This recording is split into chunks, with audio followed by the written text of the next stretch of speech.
Hello everyone, welcome to score plus. कैसे हैं आप सभी? आज के लेक्चर में हम क्या करने वाले हैं? आज आप और मैं दोनों साथ में मिलकर डिस्कस करेंगे केमिस्ट्री के कुछ नए कॉन्सेप्ट्स को, सीखेंगे कुछ नई बातों को, राइट? और अपनी केमिस्ट्री की फाउंडेशन को बनाएंगे सुपर स्ट्रॉन्ग। तो स्टार्ट करते हैं आज का लेक्चर। सबसे पहले देखते हैं कौन सा चैप्टर है जिसके कॉन्सेप्ट्स को हम लोग पढ़ रहे हैं, राइट? तो सबसे पहले देखते हैं कौन सा चैप्टर है हमारा। चैप्टर नंबर 4 क्लास 10th का, राइट? टाइटल क्या है? Carbon and it's compounds. Chapter number 4 class 10th, जिसे हम पढ़ चुके हैं, मतलब आधा तो कर ही चुके हैं, right? Half and half situation चल रही है। हम ऑलरेडी इसके 4 लेक्चर्स को डिस्कस कर चुके हैं। आज है हमारा लेक्चर नंबर 5, राइट? तो देखते हैं एक बारी क्विकली, जैसे हम हर क्लास में करते हैं ना, चीजों को कनेक्ट करके शुरू से क्विक रिवाइज करते हैं कि क्या क्या हम ऑलरेडी पढ़ चुके हैं।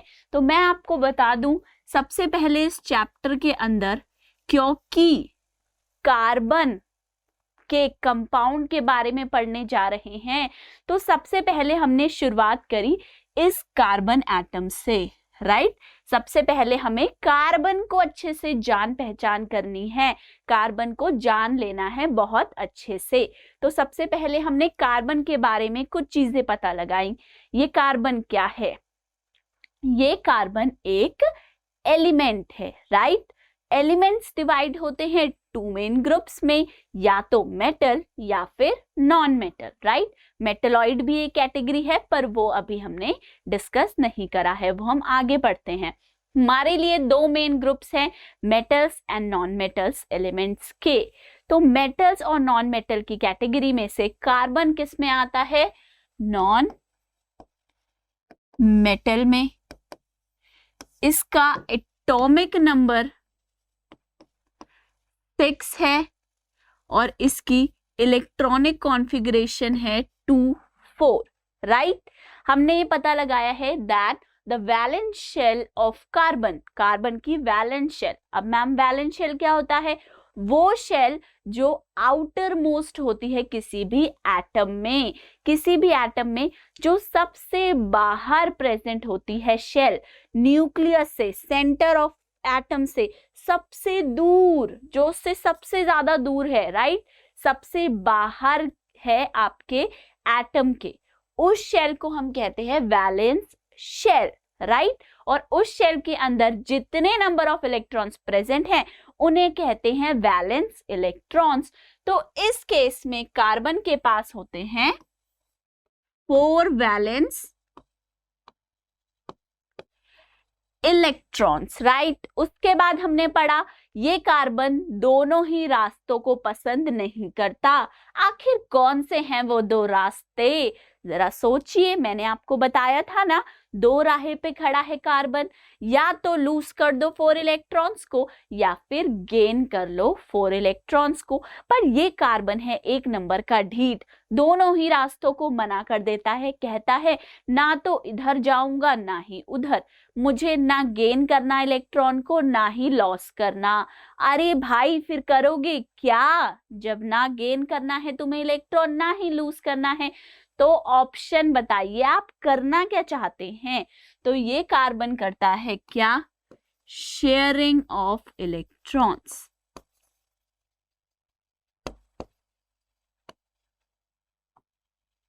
क्या करेगा ये कार्बन? शेयरिंग ऑफ इलेक्ट्रॉन्स करेगा, राइट?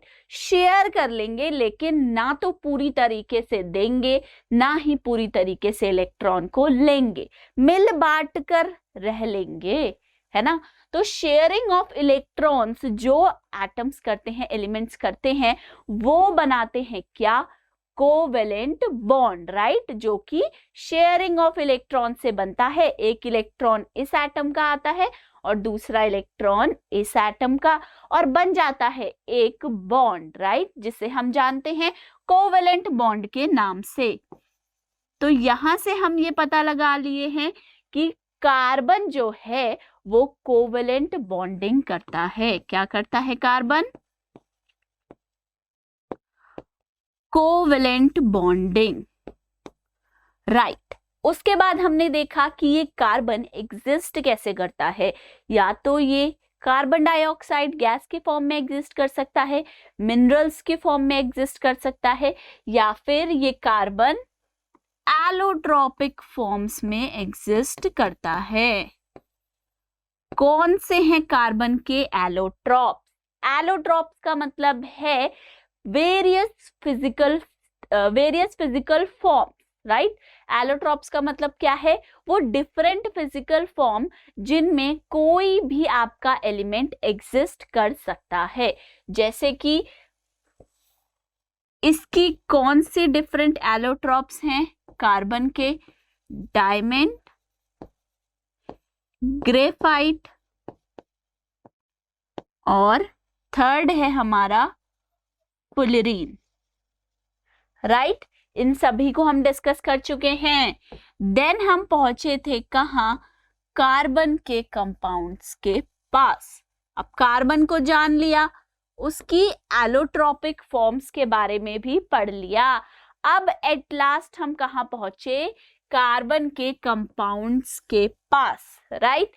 हमने ये देखा वो सभी कंपाउंड्स जिनके अंदर कार्बन प्रेजेंट होता है उन्हें जाना जाता है ऑर्गेनिक कंपाउंड्स के नाम से। और पता है ये ऑर्गेनिक कंपाउंड्स बहुत ज्यादा इंपॉर्टेंट हैं। डेली लाइफ में कितने सारे ऑर्गेनिक कंपाउंड्स होते हैं पता है। इसीलिए ना ये कार्बन और इसके कंपाउंड बहुत इंपॉर्टेंट है हमें पढ़ना।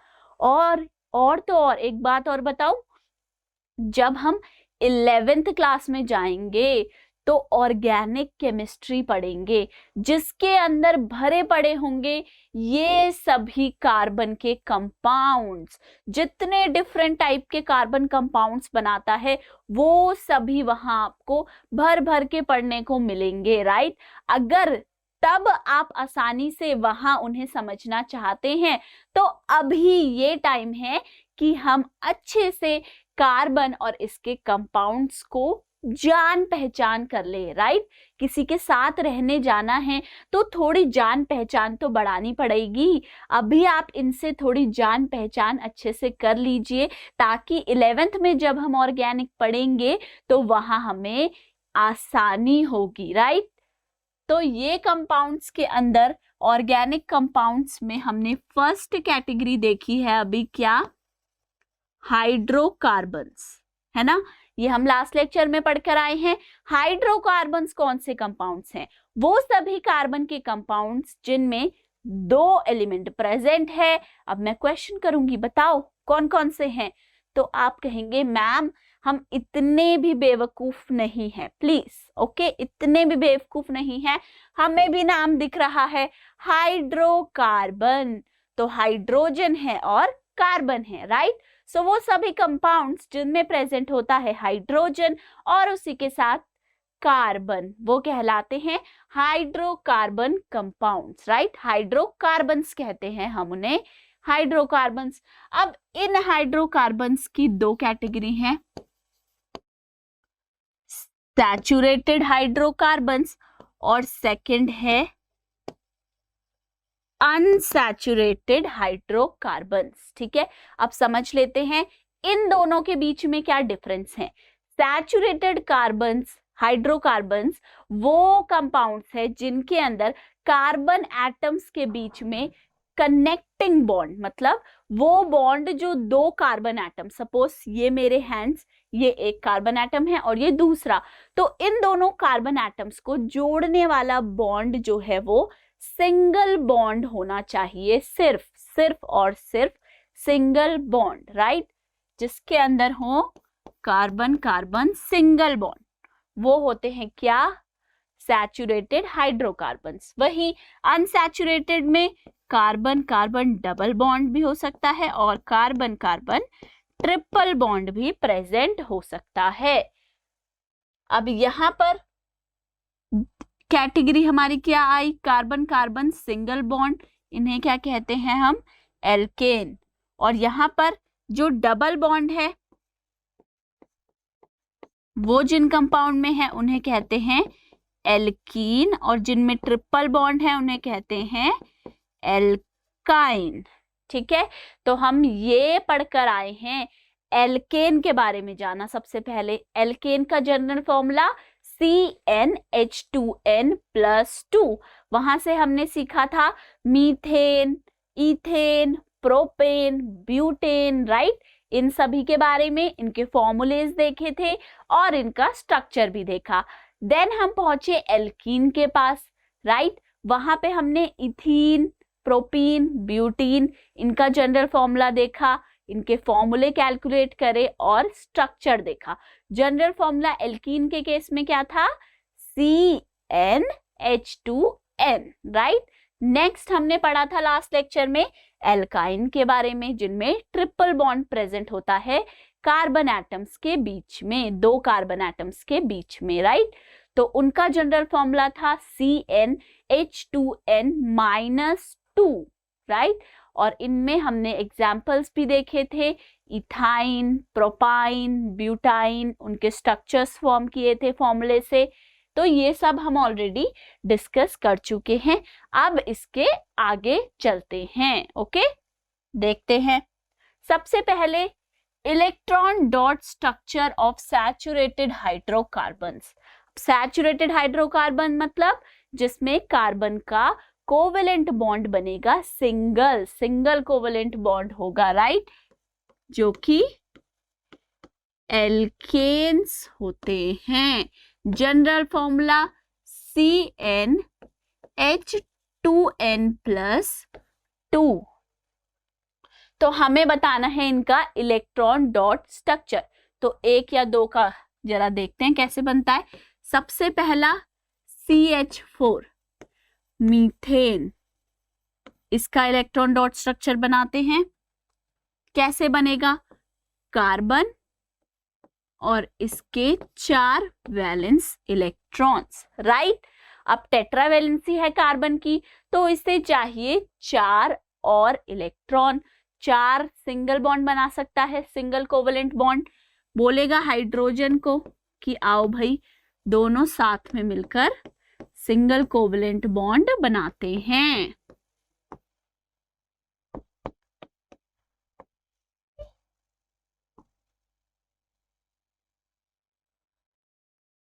और ये इस तरीके से देखो, हाइड्रोजन का भी फायदा है, हर एक हाइड्रोजन का ड्यूप्लेट कंप्लीट हुआ है, वो भी स्टेबल हो गए।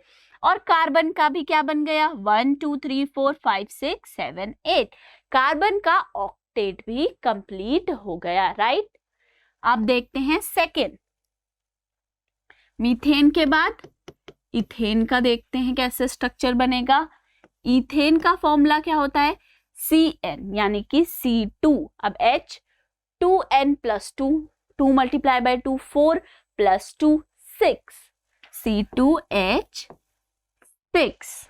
अब बनाते हैं इसका स्ट्रक्चर। देखो सबसे पहले एक कार्बन है और एक और कार्बन है, इसके पास 4 हैं और इसके पास भी। अब एक एक इलेक्ट्रॉन तो इन्होंने यहाँ पे शेयर कर लिया है एक दूसरे के साथ, राइट।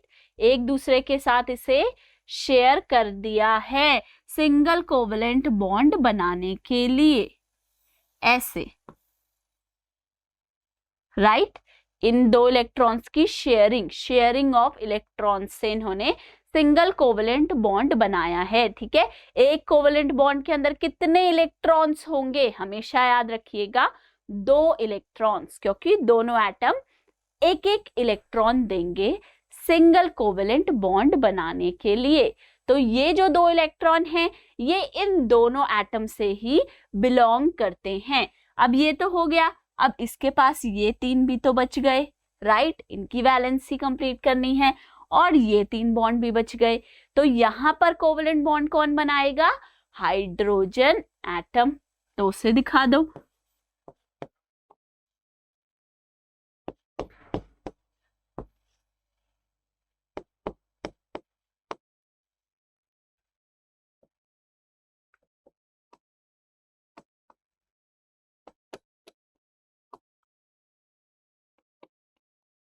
ठीक है, अब ये देखो अब ये क्या बन गया, C2H6 यानी कि इथेन का इलेक्ट्रॉन डॉट स्ट्रक्चर हमने बना दिया। ठीक है, इससे क्या हुआ, देखो दोनों कार्बन के ऑक्टेट कंप्लीट हो गए 8-8, और इन 6 के 6 हाइड्रोजन्स का भी ड्यूप्लेट कंप्लीट हो गया है। ओके, तो ये क्या था, electron dot structure of saturated hydrocarbons alkanes. Next चलते हैं, आप क्या देखेंगे, electron dot structure of unsaturated hydrocarbons. Unsaturated आते ही दिमाग में क्लिक होना चाहिए double bond, triple bond, alkene, alkyne. ठीक है, एल्कीन मतलब कार्बन कार्बन डबल बॉन्ड और साथ में alkyne carbon carbon triple bond. तो अब इनके बना के देखते हैं स्ट्रक्चर। इथीन का एग्जाम्पल लेते हैं। एल्कीन का जनरल फॉर्मूला क्या है, CnH2n, राइट। तो हम इथीन ले रहे हैं जिसमें 2 कार्बन एटम्स होते हैं, तो इसका हो जाएगा C2H4। अब हम क्या करेंगे, अब इसका इलेक्ट्रॉन डॉट स्ट्रक्चर बनाएंगे, राइट। अब यहाँ पे ध्यान ये देना है, जैसे हम एल्केन का जब स्ट्रक्चर बना रहे थे तो दोनों कार्बन के बीच में क्या हो रहा था, एक इलेक्ट्रॉन इधर से, एक इलेक्ट्रॉन इधर से, और एक सिंगल कोवेलेंट बॉन्ड बन रहा था। पर एल्कीन के केस में कार्बन कार्बन का डबल बॉन्ड है, तो इस केस में क्या होने वाला है, 2 इलेक्ट्रॉन ये देगा और 2 ही इलेक्ट्रॉन ये देगा और बनाएंगे डबल कोवेलेंट बॉन्ड। ओके, क्या होगा, ये कार्बन एटम 2 इलेक्ट्रॉन लाएगा, ये कार्बन एटम भी 2 इलेक्ट्रॉन्स लाएगा। ठीक है, ऐसे। अब देखो 2-2 इलेक्ट्रॉन तो दोनों ने इधर दे दिए, तो अब बचे कितने, 2 और, राइट। अब ये किसके साथ जाएंगे, हाइड्रोजन के साथ बॉन्ड बनाएंगे।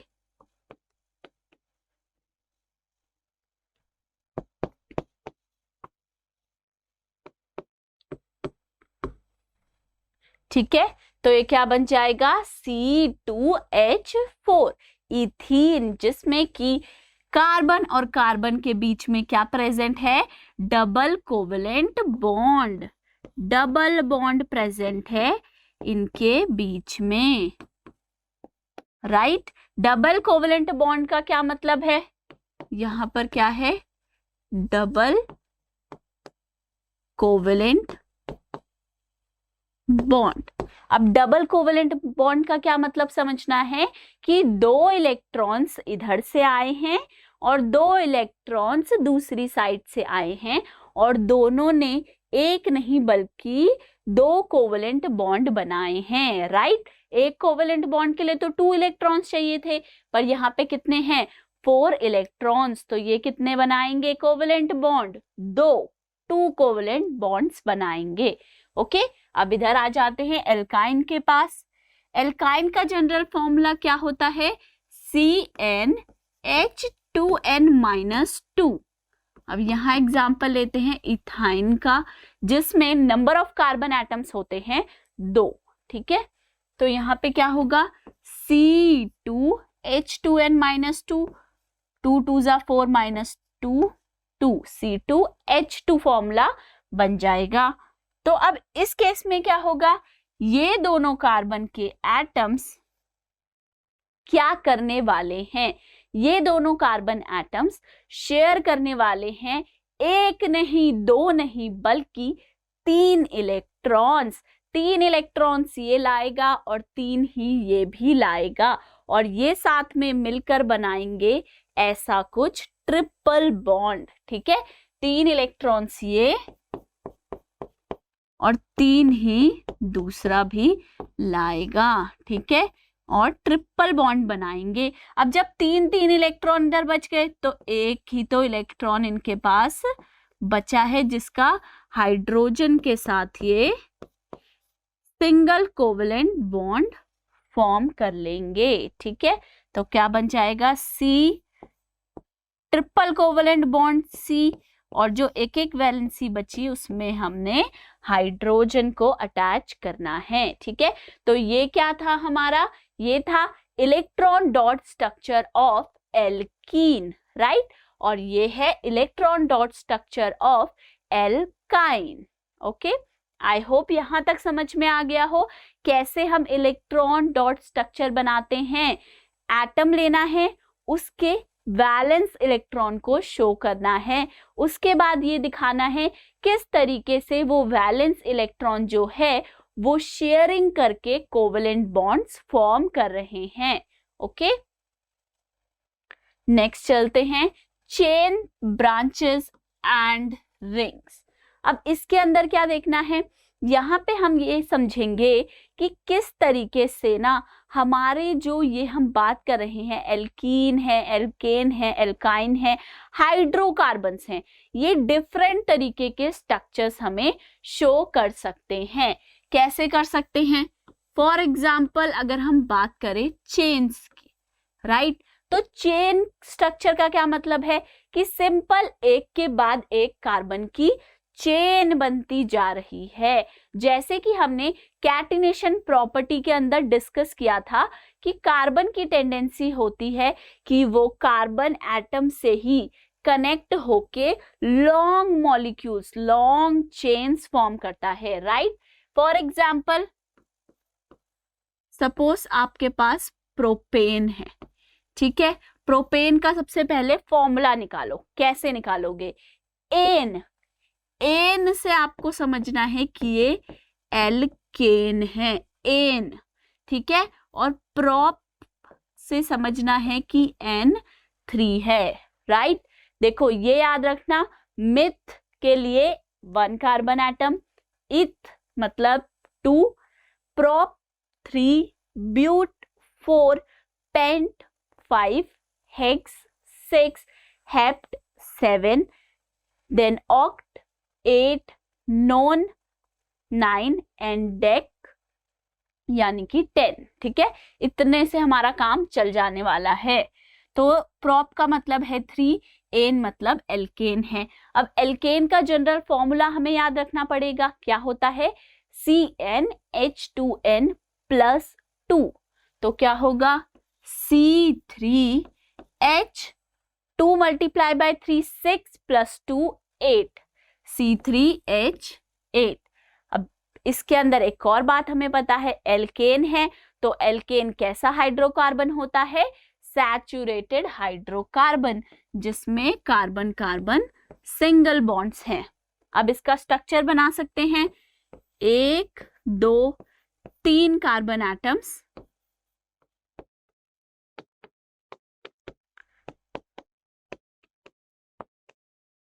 ऐसा कुछ चेन बनेगा, राइट। चेन स्ट्रक्चर इसके लिए बन जाएगा। ये कार्बन की एक चेन बन गई 3 कार्बन एटम की। सपोज आप यहाँ खड़े हो, आपने अपने फ्रेंड का हाथ पकड़ा है, उसने दूसरे फ्रेंड का, उसने तीसरे फ्रेंड का, चौथे का, ऐसे ही आप 10 लोग एक लाइन में खड़े हो, हाथ पकड़ के चेन बना के, राइट। उसी तरीके से कार्बन एटम्स ने भी क्या करा है, चेन बना ली है इन 3 कार्बन एटम्स ने। ओके, तो इस तरीके का अगर लीनियर चेन बन रही है, एक लंबी चेन, तो ये तो चेन स्ट्रक्चर हो जाएगा, ठीक है। दूसरा क्या है, ब्रांच्ड स्ट्रक्चर।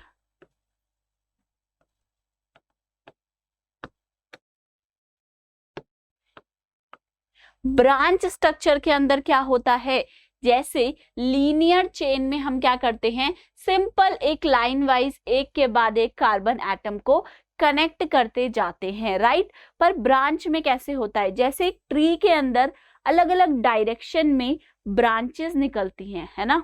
उसी सेम वे में हमारे जो कंपाउंड है उसके अंदर हम क्या करते हैं, उसका स्ट्रक्चर ऐसे सीधा लीनियर ना बना के उसके अंदर ब्रांचेस ऐड कर देते हैं। अभी दिखाऊंगी कैसे करते हैं, ठीक है।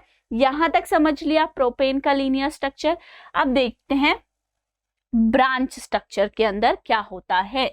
अब यहां मैं एग्जांपल लूंगी ब्यूटेन का, ठीक है।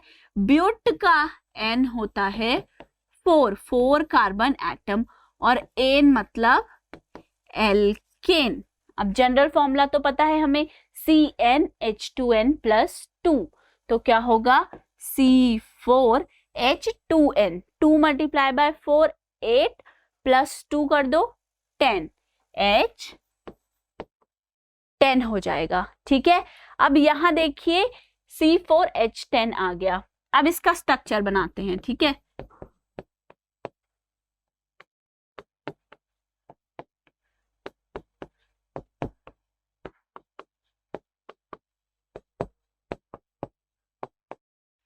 ये देखिए, ये मैंने इसका स्ट्रक्चर बना दिया C4H10। ये कैसा स्ट्रक्चर है? लीनियर स्ट्रक्चर है, चेन स्ट्रक्चर है, राइट।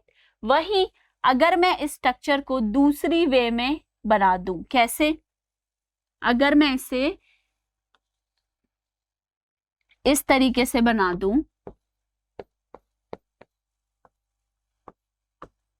अब मैंने क्या किया, जो मैं लीनियर ऐसे एक के बाद एक एटम्स को लगा रही थी, उसकी जगह मैंने एक एटम को यहां पर लगा दिया।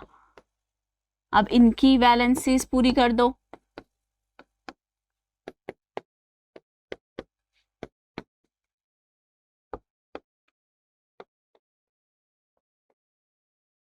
ठीक है, 3, 6, 9 एंड 10। अब अगर मैं पूछूं क्या ये दोनों सेम है, क्या ये सेम है, तो शायद आप कहेंगे मैम सेम है, सेम ही फॉर्मूला है दोनों का, राइट, C4H10। बट असल में ये अलग अलग कंपाउंड्स बन जाते हैं इनके अलग अलग स्ट्रक्चर की वजह से। क्या हुआ, ये तो लीनियर स्ट्रक्चर था, राइट, इसे मैंने बदल दिया किसमें, ब्रांच्ड स्ट्रक्चर में। मैंने इसकी ब्रांचिंग कर दी। ऐसे एक के बाद एक एटम ना लगाने की जगह मैंने एक एटम को उठा के यहां लगा दिया, जिससे ये ब्रांच बन गया, ब्रांचिंग हो गई इसकी, ठीक है। तो इस तरीके का स्ट्रक्चर क्या कहलाता है, ब्रांच्ड स्ट्रक्चर। अब आप ये पूछ सकते हो मैम इस ब्रांच स्ट्रक्चर को दिखाने के लिए आखिर क्यों आपने ब्यूटेन ही लिया, इस प्रोपेन को ही दोबारा से ले लेते, है ना, इजी भी रहता आपके लिए। अब देखो बच्चे, यहां ध्यान दो, ये क्या है, 3 एटम की चेन है। अगर मैं इसे ऐसे, ठीक है, क्योंकि 2 तो ऐसे ही रहेंगे, तभी तो एक में ब्रांचिंग करूंगी, ऐसे करके एक ये लगा दूंगी, ठीक है। तो अब देखो, इसकी वैलेंसीज भी पूरी कर दूंगी,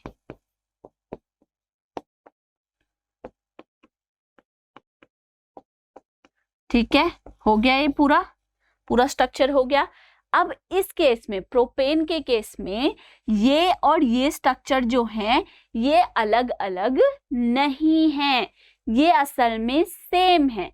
क्यों है सेम, देखो ये चेन कैसे जा रही है, 1 2 3, अगर मैं यहाँ नेमिंग दे दूं, 1 कार्बन 2 और ये 3rd कार्बन, राइट। अब इसमें भी अगर देखो, आप ऐसे गए 1 2 और 3 ऐसे, है ना, तो इसका मतलब कुछ इसके स्ट्रक्चर में चेंज नहीं आया। पहले भी क्या था, 1 से 2 कनेक्ट था, 2 से 3 कनेक्ट था, राइट। अभी भी क्या है, 1 से 2 कनेक्ट है और 2 से 3 कनेक्ट है। तो ये कोई अलग से स्ट्रक्चर नहीं आया, ये बस यही सेम स्ट्रक्चर है जिसे मैंने थोड़ा सा मोड़ के आपको दिखा दिया, राइट, पर स्ट्रक्चर सेम है। अब जरा ब्यूटेन के केस में आओ, 1 2 3 4, यहाँ क्या है, 1 से 2 कनेक्टेड है, 2 से 3 और 3 से 4 कनेक्ट होके लीनियर चेन बन रही है। अब यहाँ देखो 1 2 3 4, 1 से 2 कनेक्टेड है, 2 से 3, लेकिन 3 से 4 कनेक्ट नहीं हो रहा, जबकि वो 2 से 4 कनेक्ट हो रहा है, राइट। तो यहाँ क्या हुआ, कनेक्टिविटी 2 एटम्स की, कार्बन एटम्स की, वही हमने चेंज करी है, तभी डिफरेंट स्ट्रक्चर आया है। वरना इसका कंपैरिजन करोगे तो ये दोनों स्ट्रक्चर तो सेम ही है, कोई डिफरेंस नहीं है, राइट। तो वो भी लीनियर स्ट्रक्चर है, वो भी लीनियर चेन है। पर इस केस में ये क्या है ब्यूटेन का, लीनियर चेन स्ट्रक्चर, और ये क्या है उसका, ब्रांच्ड स्ट्रक्चर। ओके, सेम इसी वे में जैसे लीनियर चेन और ब्रांचेस बन सकती है, रिंग्स भी फॉर्म हो सकती हैं। जैसे कि इस तरीके से हम बना सकते हैं क्या, 6 कार्बन एटम की रिंग, या फिर हम बना सकते हैं 5 कार्बन एटम्स की रिंग, राइट। तो इसी तरीके से हमारे रिंग की फॉर्म में स्ट्रक्चर भी 5 कार्बन एटम की रिंग, ठीक है। तो इस तरीके से रिंग्स की फॉर्म में भी हमारे स्ट्रक्चर बनाए जा सकते हैं, चेन स्ट्रक्चर, ब्रांच स्ट्रक्चर या फिर रिंग स्ट्रक्चर, ठीक है। और इन्हीं सभी स्ट्रक्चर्स के अंदर क्या हो सकता है, या तो सिंगल बॉन्ड हो सकता है अगर वो सैचुरेटेड हुए तो, या फिर कार्बन कार्बन डबल और ट्रिपल बॉन्ड भी प्रेजेंट हो सकता है इन केस अगर ये कंपाउंड्स अनसैचुरेटेड हुए तो, राइट। अब नेक्स्ट चलते हैं, स्ट्रक्चरल आइसोमर्स। अब स्ट्रक्चरल आइसोमर्स का मतलब क्या होता है ये समझते हैं। ये हैं वो सभी compounds having same molecular formula but different structure, ठीक है। स्ट्रक्चरल आइसोमर्स क्या होता है, स्ट्रक्चरल आइसोमर हम उन्हें कहते हैं जिनका फॉर्मूला, मॉलिक्यूलर फॉर्मूला तो होता है सेम, एक जैसा, राइट, बट उनका स्ट्रक्चर होता है different. Same molecular formula but different structure. For example same अपना ब्यूटेन ले लो, ब्यूटेन का फॉर्मूला C4H10 था, राइट। अब दोनों ही स्ट्रक्चर बना दो, या तो लीनियर होगा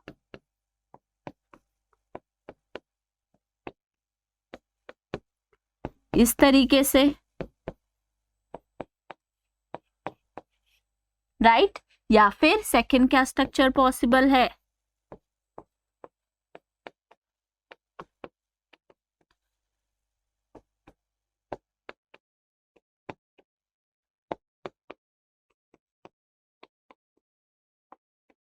ये, राइट।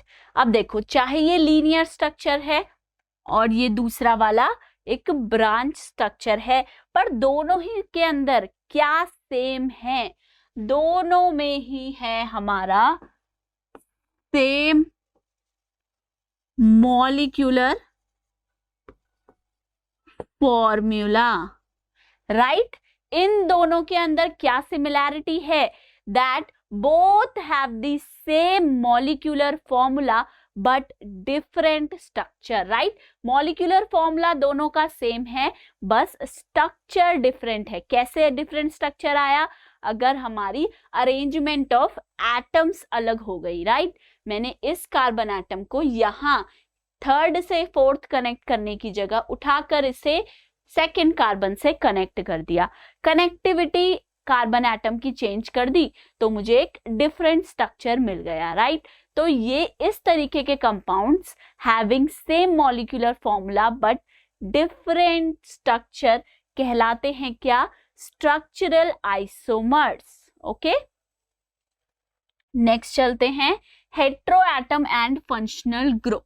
अब हम क्या पढ़ेंगे, डिफरेंट फंक्शनल ग्रुप के बारे में।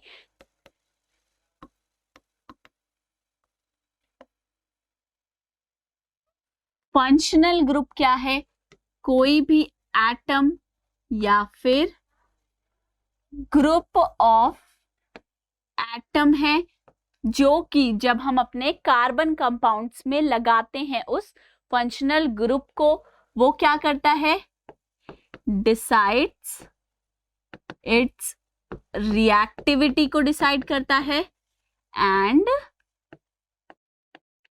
प्रॉपर्टीज, प्रॉपर्टीज को भी डिसाइड करता है उस कार्बन कंपाउंड की। कौन डिसाइड करता है? जो आप उसमें फंक्शनल ग्रुप लगाते हैं, वो फंक्शनल ग्रुप डिसाइड करता है कि अब वो कार्बन कंपाउंड किस तरीके के रिएक्शन शो करेगा और उसकी प्रॉपर्टीज क्या होंगी, ये फंक्शनल ग्रुप डिसाइड करता है। ठीक है, हेटेरोएटम एंड फंक्शनल ग्रुप। अब हेटेरोएटम्स कौन से होते हैं फंक्शनल ग्रुप में? डिफरेंट हो सकते हैं अलग अलग ग्रुप में। तो हम वन बाय वन सभी फंक्शनल ग्रुप के बारे में पढ़ेंगे। फर्स्ट है हमारा hello group. Hello group, hello से क्या समझना है? हेलो मीन्स ये वाला हेलो नहीं, हेलो मीन्स हेलोजन। ठीक है, हेलोजन ग्रुप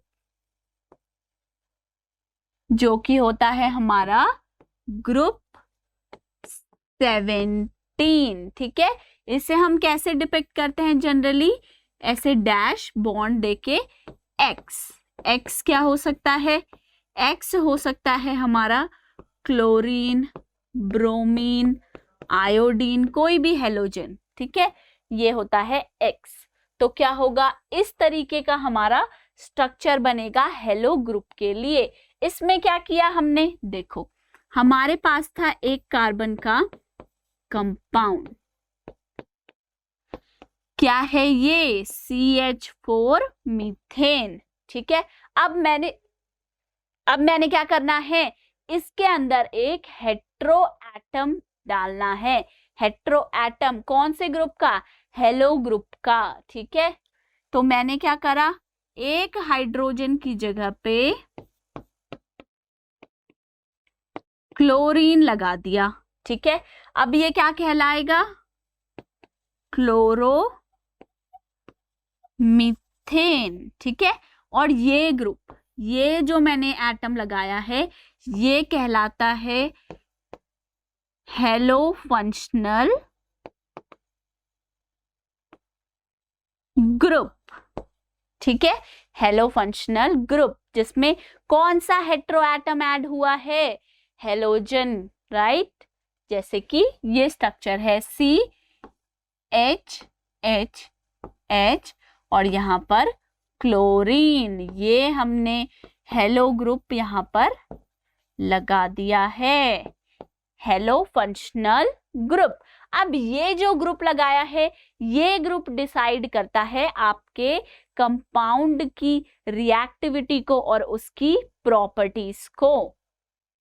नेक्स्ट देखते हैं अल्कोहल ग्रुप। अल्कोहल ग्रुप जो है, इसके अंदर कौन सा हेटेरो एटम होता है? इसके अंदर होता है हेटेरो एटम ऑक्सीजन। ठीक है, इसको OH ऐसे हम रिप्रेजेंट करते हैं, OH ग्रुप, अल्कोहल ग्रुप। जैसे कि सेम अगर हमारे पास मीथेन है, राइट, यहाँ पे इस हाइड्रोजन की जगह हम फंक्शनल ग्रुप लगाना चाहते हैं अल्कोहल का, OH फंक्शनल ग्रुप।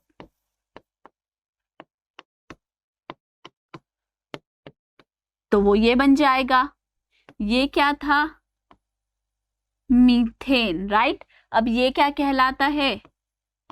मीथेनॉल। ठीक है, क्या करते हैं हम करते हैं OH के लिए, जो है अल्कोहल ग्रुप के लिए, हम लोग नेमिंग में सफिक्स यूज करते हैं ऑल, अल्कोहल, ऑल। ठीक है, OL सफिक्स यूज करते हैं। तो मीथेन जो था एल्केन, राइट, वहां से हम मीथेन नाम लाए थे। अब जैसे ही एक H की जगह OH फंक्शनल ग्रुप आ गया, अल्कोहल फंक्शनल ग्रुप आ गया, तो अब इसका नाम मीथेन से क्या हो जाएगा? मीथेनॉल। नेक्स्ट देखते हैं एल्डिहाइड ग्रुप। एल्डिहाइड ग्रुप में भी कौन सा हेटेरो एटम है? ऑक्सीजन हेटेरो एटम है। ठीक है, ये ग्रुप कैसे लिखते हैं हम? CHO। इसके अंदर क्या होता है? Carbon, double bond oxygen, single bond hydrogen. अब इसकी एक ही वैलेंसी कम है, उसको हम कनेक्ट करते हैं अपने कंपाउंड के अंदर, कार्बन कंपाउंड के अंदर। ठीक है, जैसे कि हम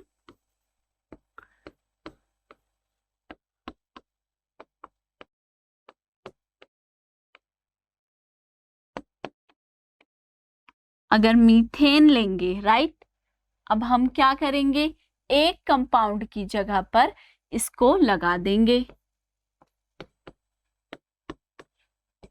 हाइड्रोजन की रिप्लेसमेंट में आ जाएगा COH। ठीक है, अब देखो, जैसे मैंने आपको ये बोला ना कि ये मीथेन से क्लोरोमीथेन बन गया यहाँ पर, और ये मीथेन से मेथेनॉल बन गया, है ना। तो आपको ये नहीं सोचना कि आप इसका नाम भी सीधा यहीं से ही दे देंगे। पहले जान लो कि एल्डिहाइड की नेमिंग में सफिक्स एंड में यूज होता है अल, AL, एल्डिहाइड के लिए। ठीक है, तो आखिर इसका नाम क्या होगा। अब आपके दिमाग में आना चाहिए कि मैम मीथेन से बनाया है, राइट। जैसे आपने क्लोरो के केस में क्लोरोमीथेन लिख दिया, और आपने अल्कोहल के केस में मीथेन से मीथेनॉल लिख दिया, क्योंकि ऑल सफिक्स यूज करते हैं। तो अगर आप बता रहे हो कि एल्डिहाइड ग्रुप के लिए हम सफिक्स अल यूज करते हैं, तो इसे मीथेनॉल लिख दीजिए। ठीक है, यही कहेंगे आप, सजेस्ट करेंगे। पर अगर मैं इसे मीथेनॉल लिखती हूं तो वो गलत नेम, रॉन्ग हो जाएगा। क्यों? जब मैंने मीथेन में एक हाइड्रोजन की जगह पर बच्चे क्लोरीन लगाया, राइट, तो जो बेस था नंबर ऑफ कार्बन एटम, जिसके अकॉर्डिंग हम नेम लिखते हैं, मिथ फॉर 1 कार्बन, इथ for 2 carbon, right, prop for 3 carbon, वो कार्बन एटम्स तो सेम रहे। Same in the case of alcohol, मैंने क्या किया, बस एक हाइड्रोजन की जगह पे OH ग्रुप लगाया, पर नंबर ऑफ कार्बन एटम तो पहले भी 1 थे और बाद में भी 1 थे। अब इस केस में देखिए, जब यहाँ पर एल्डिहाइड ग्रुप लगा, यहाँ पे नंबर ऑफ कार्बन एटम 1 था, लेकिन क्योंकि एल्डिहाइड ग्रुप भी एक कार्बन एटम कंटेन करता है, तो यहाँ पर कार्बन एटम्स कितने हो गए, 2। तो अब ये मिथ नहीं रहेगा, अब ये इथ हो जाएगा, राइट। तो क्या कहलाएगा, इथेनल, इथेनल। ठीक है, जबकि यहां देखो, ये क्या है, ये एक एल्डिहाइड ग्रुप है, ये क्या कहलाता है, फॉर्मेल्डिहाइड, जिसके अंदर होता है ओनली 1 कार्बन एटम प्रेजेंट। मतलब हम क्या करते हैं, इस पूरे ग्रुप को एक वैलेंसी कंप्लीट करने के लिए कार्बन से हमने कनेक्ट किया, राइट। अब अगर उस कार्बन की जगह पे सिर्फ हम इसे एक हाइड्रोजन से ही कनेक्ट कर दें, तो ये क्या बन जाएगा, फॉर्मेल्डिहाइड बन जाएगा। ठीक है, अब ये मिथेनॉल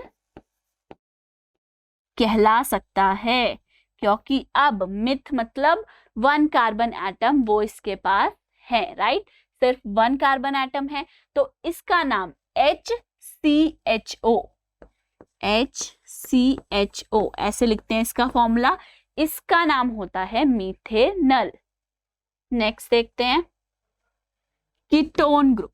कीटोन ग्रुप में क्या होता है, C+O, ये ग्रुप हमारे पास प्रेजेंट होता है, और इसके अंदर कार्बन की कितनी वैलेंसीज खाली हैं, 2 वैलेंसीज, वो दोनों आपको पूरी करनी पड़ती हैं।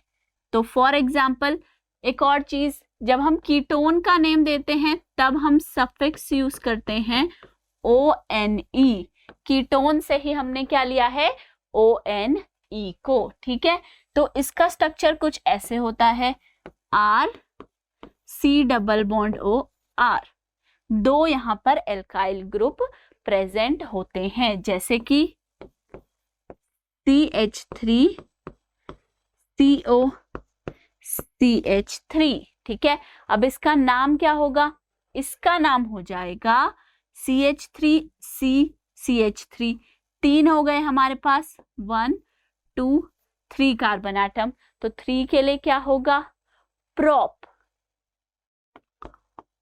प्रोपेनॉन।